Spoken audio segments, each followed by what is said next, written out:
মোৰ ল'ৰাটো মানে কি মই নিজে সেইটো সাঁথৰ নিচিনাকে ৰখি গ'লোঁ আৰু মই সেইটো সাঁথৰ নিচিনাকে থাকিলোঁ মানে কিন্তু দুইটা গাড়ী কোনোদিন নাথাকে দুখন এম্বুলেন্স লগা হৈছে কাৰণ নাতিটো 7 বছৰীয়া তাৰ হ'ল 32 বছৰ দুখন এম্বুলেন্স লাগিছে কি কাৰণে লাগিছে মই নাজানো প্ৰায় 25,000 টকা লাগিব কি কাৰণে লাগিব বুলি ক'লে কি এম্বুলেন্স দুখনৰ ভাড়া 7,000 কে দুখনৰ ভাড়া আৰু ডক্টৰ ফিজ বোলে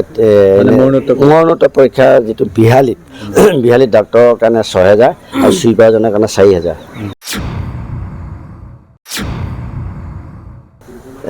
চৰকাৰীভাৱে ব্যৱস্থা নাই নেকি যে আমাৰ অসম চৰকাৰৰ স্বাস্থ্য বিভাগৰ বা আৰক্ষী চৰকাৰী এম্বুলেন্স সেৱা আছেনে নাই যদি নাই বেলেগ কথা কিন্তু যদি আছে মোক লাগে বিচাৰটো লাগিব আৰু মই এইটো মুকলিভাৱে বিচাৰিছোঁ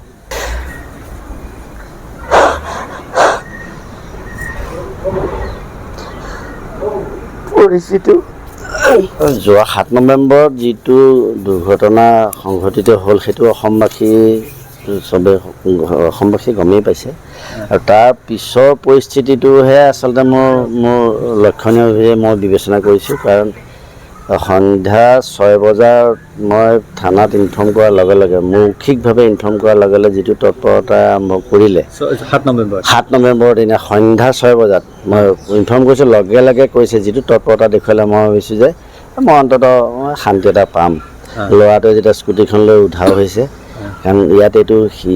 সিয়ে কৰিছে বুলিতো আমাৰ ধাৰণাই গতিকে তাৰপিছত কিন্তু 2টা বজালৈকে আহিলে থানাৰ পৰা সহযোগিতাটো মই পালোঁ স্কুটিখনৰ নাম্বাৰ মোৰ মনত নাছিলে তেওঁ তাৰ মোবাইলটোতো যিহেতু এৰি থৈ গৈছে মোবাইলটো চেক কৰি পেলাই থানাৰ পৰা সেইটো সংগ্ৰহ কৰিলে তাৰ পিছৰ পৰা ডেড বডি ৰাইজে প্ৰত্যক্ষ কৰি খবৰ দিছে তাৰ পৰা নিছে গতানুগতিক কামখিনি তেওঁলোকে কৰিছে মানে ডেড বডি মানে কি হয় মানে মোৰ যি আত্মহনন কৰিছে যিটো চৰমপন্থা বাছি ল'লে মোৰ ল'ৰাই কাৰণ নাতিটোতো আগতে আগদিনা 7 নৱেম্বৰতে আছে কাৰণ 8 নৱেম্বৰ দিনা পুৱাহে তেওঁলোকে গম পায় এইটো যে হেং হৈ আছে তাৰপিছত তেওঁলোকে ডেলিভাৰী মানে সেইটো ৰিচিভ কৰিলে চিজ কৰিলে মোৰ ভাষাটো চিজ কৰা বুলি কয় চিজ কৰিলে কৰি পেলাই থানালৈ নিলে ডেড বডি থানালৈ নিয়াৰ পাছৰ পৰা দুখন এম্বুলেন্স লগা হৈছে কাৰণ নাতিটো 7 বছৰীয়া তাৰ হ'ল 32 বছৰ দুখন এম্বুলেন্স লাগিছে কি কাৰণে লাগিছে মই নাজানো সেই মুহূৰ্তত মই ইমান তথ্য সংগ্ৰহ কৰিব মোৰ প্ৰয়োজন বোধ কৰাৰ কাৰণ যিহেতু মই আৱেগ বিবল হিচাপে গোটেই পৰিয়ালটো বোধহয় ইয়াত থকা জনসাধাৰণে তাৰ সাক্ষী হৈ ৰ'ব গতিকে সেই মুহূৰ্তত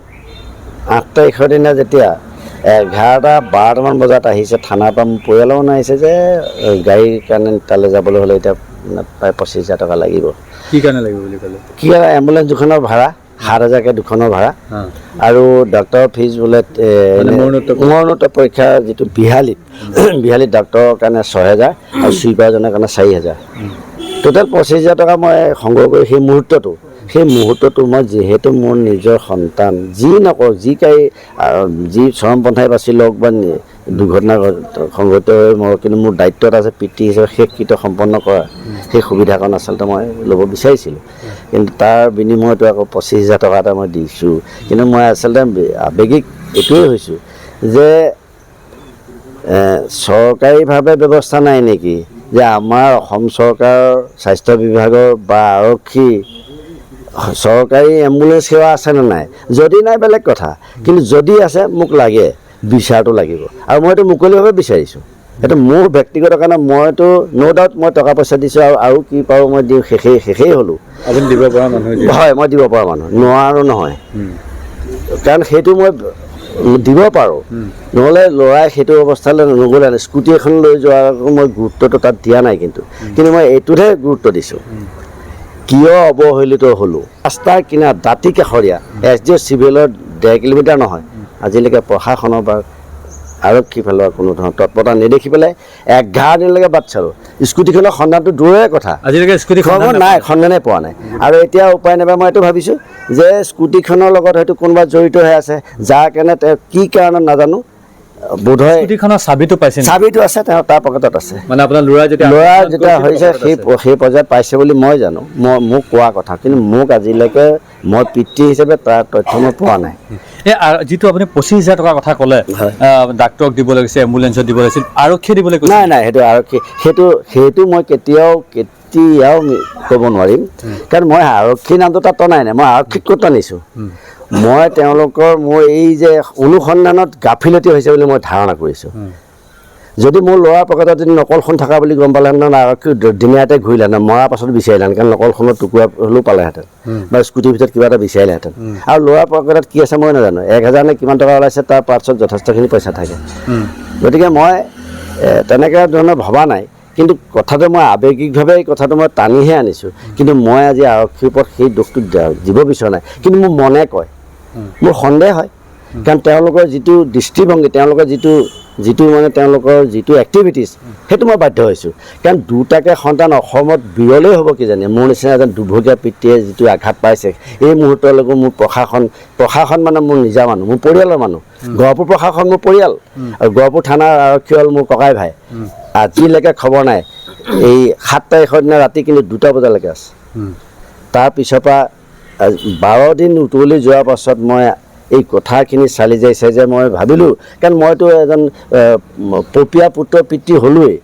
গতিকে মই আৰু এটা নতুন পাপ কৰোঁ যেন এই বস্তুটো প্ৰকাশ কৰোঁ। অন্ততঃ মোৰ নিচিনা কোনোবা দুৰ্ভগীয়া পৰিয়ালৰ ক্ষেত্ৰত যদি এনেকুৱা দুৰ্ঘটনা সংঘটিত হয়, তেওঁলোক যাতে কিবা নহয় কিবা ছাইডেদি উপকাৰ পাব। মই সেইকাৰণে এই সংবাদ মাধ্যমৰ জৰিয়তে মই গৃহমন্ত্ৰী, DGP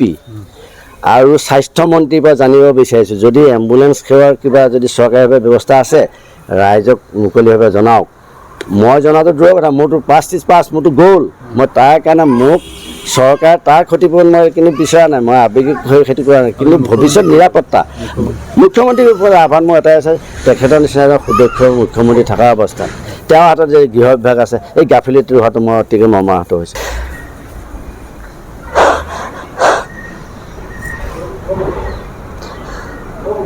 পৰিস্থিতি হয়, মই এটাই ক'ম, তেওঁলোককতো আনিবলৈ হোৱা সময়ত মইতো একো গম নাপাওঁ, কিন্তু পাছত 4 দিনমানৰ পাছত গম পাইছোঁ আৰু যে পাপাই এনেকৈ পইচা মিলাই পেলাই দিব লগা হৈছে, এম্বুলেঞ্চ 2খন, তাৰপৰা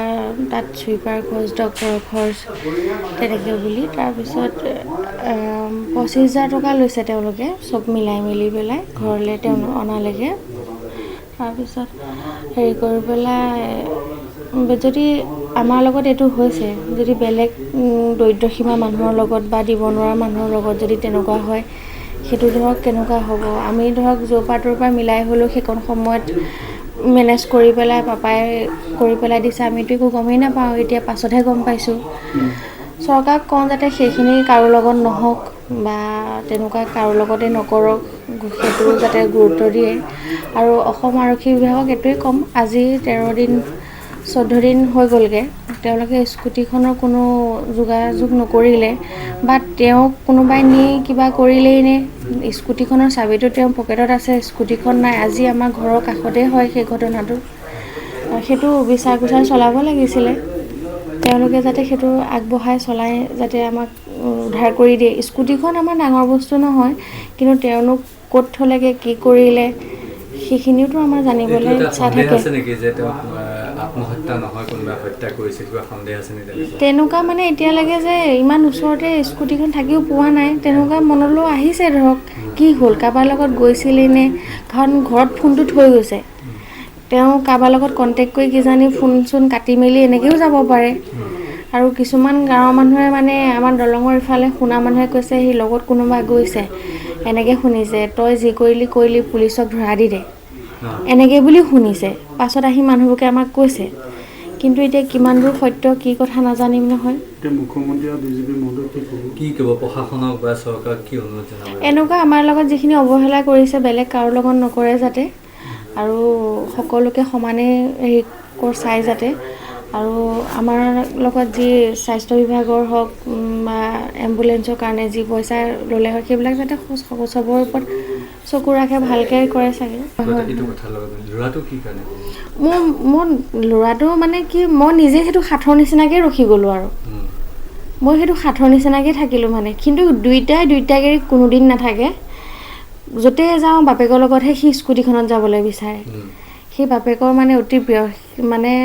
তাকো এৰি সি থাকিব নোৱাৰে সিও মই এতিয়া সেইটোৱে বুজিছোঁ যে তাক চাগে হেৰি কৰিহে সি তেনেকৈ গৈছে এৰি থৈ নাযাওঁ বুলি লগতে লৈ যাম বুলি সেইকাৰণেহে চাগে এনেকুৱা নাই নাই নাই নাই সেইবোৰ নাই নাই নাই এনেকুৱা যাতে কাৰো লগতে নহওক আৰু সেইটোকে আহ্বান জনাম আৰু চৰকাৰখনে চাই যাতে চবকে